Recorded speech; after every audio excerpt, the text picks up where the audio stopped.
Russia claims it has taken full control of the eastern Ukrainian city of Avdiivka, hours after Kiev said it has pulled out of the former stronghold to save soldiers' lives. This comes as the war closes to its two-year mark on the 24th of February, when Moscow announced a full-scale invasion of Ukraine. Russian President Vladimir Putin hailed his army's capture of the eastern Ukrainian town of Avdiivka as an important victory. The capture of the town marks the most significant territorial gain for Russia's forces since the siege of Bakhmut last May. Russia's defense ministry, too, confirmed that Russian forces took complete control of Avdiivka. Units of the center group of troops under the command of Colonel General Andrei Mordvichev took full control of the city of Avdiivka, of the Donetsk People's Republic, which was a powerful defensive hub of the Ukrainian armed forces. As a result of offensive actions, an area of about 32 square kilometers was liberated from Ukrainian nationalists. This map of Ukraine shows the changes in Russian territorial control during nearly 2 years of war. The Russian operations or advances are indicated in orange.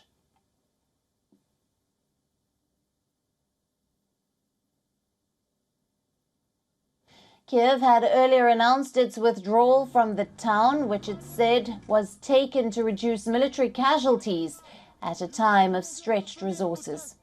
Ukraine's 3rd Assault Brigade released footage showing the movement of servicemen under fire in Avdiivka.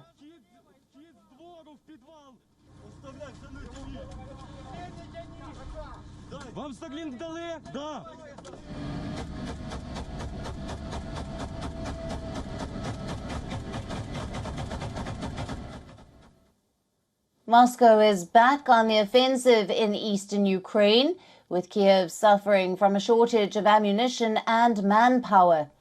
Russian rocket fire killed at least 2 people in the eastern city of Kramatorsk. Meanwhile, addressing the gathering of politicians, diplomats and military officials from around the world at the Munich Security Conference, Ukrainian President Volodymyr Zelenskyy urged allies to plug an artificial shortage of weapons that is giving Russian forces the upper hand on the battlefield.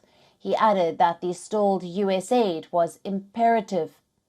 President Biden, on the other hand, has assured that he is confident that the Congress will renew war aid. I spoke with Zelenskyy this afternoon to let him know that I was confident we're going to get that money to keep that country from being overrun by Russia.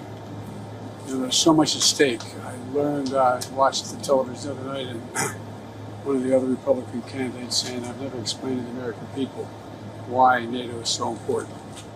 NATO is critical to our survival.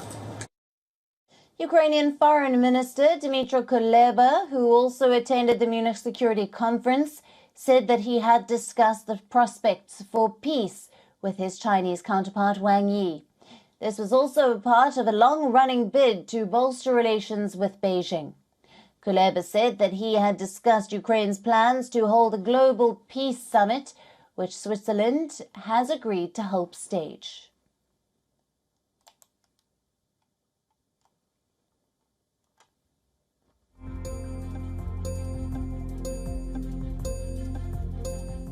We earlier spoke to Kurt Volker. He is a former US ambassador to NATO and former US special representative for Ukraine negotiations from the Munich Security Council meet. Listen in. So far, President Putin hasn't been serious about ending the war. They've continued to attack. They continue to have claims on parts of Ukrainian territory that they don't control. They continue to want to topple the government in Kyiv in favor of something that is pro-Russian. So we haven't seen a sincere intent from Russia yet to end the war. But if there is such a sincere intent and a willingness to withdraw forces, then I think it could be possible to negotiate a solution. At this stage, however, I just don't see Russia ready to do that. It's difficult because I think Israel is facing what it sees as an existential threat from Hamas that wants to eliminate Israel. And this fight will continue and they will seek to eliminate Hamas. I think some of the things that the Global South has done and can continue to do are provide humanitarian support and assistance to the Palestinian people, to call for a peaceful solution, and also to reject the idea of terrorism or that it is legitimate in some way for countries to attack Israel simply because of its existence. For latest news, download the WION app and subscribe to our YouTube channel.